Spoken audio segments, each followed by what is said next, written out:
Nous sommes ici, encore cette semaine, et nous arriverons au point de l'équinoxe d'automne. Tous les 2 mois, Mercure passe dans sa position la plus décalée du Soleil. C'est là que vous avez les meilleures chances d'apercevoir cette petite planète proche du Soleil, car la plupart du temps, elle est cachée dans son rayonnement. En août 97, cette position favorable de Mercure coïncidait avec un événement extraordinaire. La Lune a fait disparaître Mercure.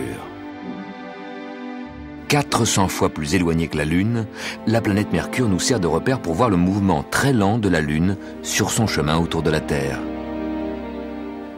On peut observer comment le mince croissant de Lune semble s'approcher de plus en plus de Mercure. Et tout d'un coup, avant que le croissant ne les rejoigne,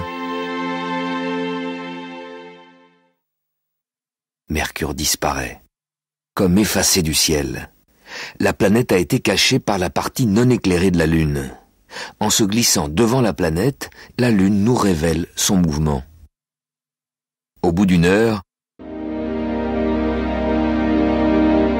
Mercure émerge à droite du croissant.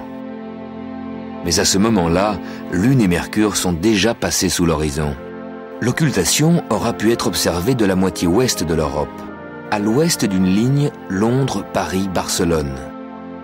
Si vous n'y étiez pas, au moins vous pouvez la voir ici, sur ces images.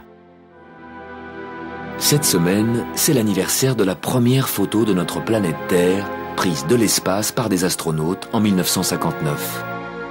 Pour la première fois, tout le monde voyait qu'on était réellement à bord d'un vaisseau spatial naviguant dans l'espace. Cela éveilla nos consciences. Tout le monde comprenait qu'il fallait prendre soin de cette Terre, surtout de sa partie la plus fragile, l'atmosphère, cette mince couche de gaz qui enveloppe la Terre. Au cours des milliards d'années, l'atmosphère s'est continuellement modifiée, changeant le climat et les conditions de la vie. L'abondance en oxygène, par exemple, est une évolution toute récente, à peine 400 millions d'années, le dernier 10e de l'existence de la Terre où la vie a pu émerger de l'eau. Sur une durée beaucoup plus modeste de 40 ans, nous nous préoccupons actuellement de l'augmentation du gaz carbonique causée par l'activité humaine. Le gaz carbonique contenu dans l'atmosphère empêche la chaleur accumulée par la Terre de s'échapper dans l'espace. Cet effet de serre est essentiel à notre survie car il stabilise le climat. Mais trop de gaz carbonique dans l'atmosphère peut renforcer l'effet de serre et réchauffer excessivement l'atmosphère. C'est en évitant cette pollution que nous prendrons le meilleur soin de l'atmosphère, qui nous donne la vie. Cette photo nous a montré pour la première fois que la Terre ressemble effectivement aux représentations des atlas. La grille de méridiens et de parallèles sert à situer chaque endroit sur la Terre. New York se trouve à 41 degrés latitude nord et 74 degrés longitude ouest. Ces 2 mesures, celle de la latitude et celle de la longitude, semblent être de la même famille, mais leurs points de départ sont étonnamment différents. La latitude se mesure depuis l'équateur. New York se trouve donc à 41 degrés au nord de l'équateur, une référence naturelle. Pour les longitudes, c'est une autre histoire. New York se trouve à 74 degrés de longitude ouest. À l'ouest de quoi? Du méridien 0, qui est le méridien de Greenwich. Ce méridien n'est pas, comme l'équateur, un point de référence naturel. C'est à Greenwich, près de Londres, que se trouve l'Observatoire royal anglais.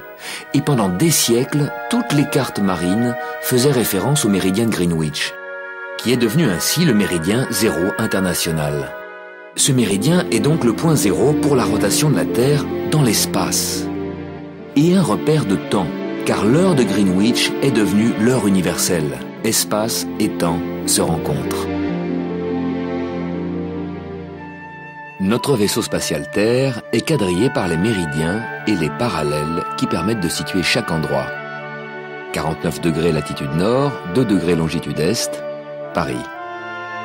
41 degrés nord, 74 ouest, New York. Un bateau en détresse qui signale sa position à 4 degrés sud, 122 degrés ouest, et qu'on retrouve au large des îles Marquises grâce à cette adresse précise. Les mesures que nous utilisons tous les jours, mètres et kilomètres, c'est également la Terre qui nous les a données. 1 kilomètre, c'est par définition le 10 millième de la distance entre l'équateur et le pôle Nord, le quart de la circonférence de la Terre, 10 000 kilomètres. Pour redescendre de l'autre côté jusqu'à l'équateur, c'est encore 10 000 kilomètres.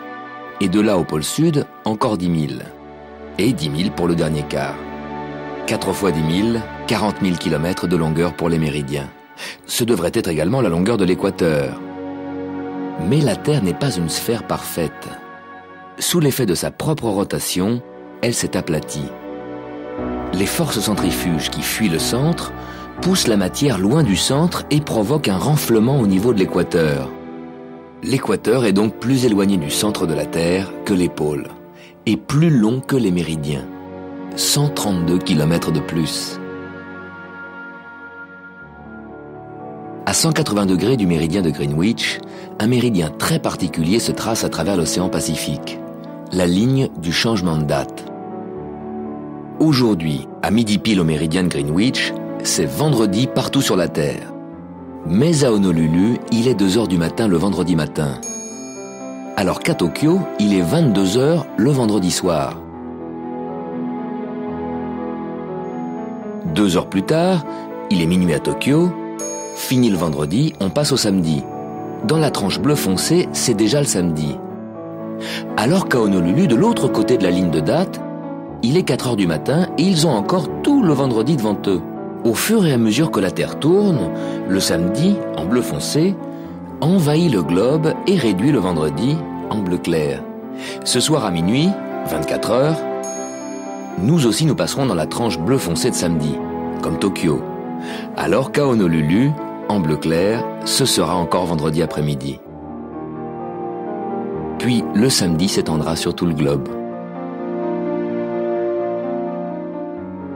Heureusement que ce méridien de 180 degrés est en plein Pacifique. Les îles, séparées par la ligne de date, sont éloignées les unes des autres. Ainsi, c'est moins gênant d'avoir des voisins qui vivent un jour en avance.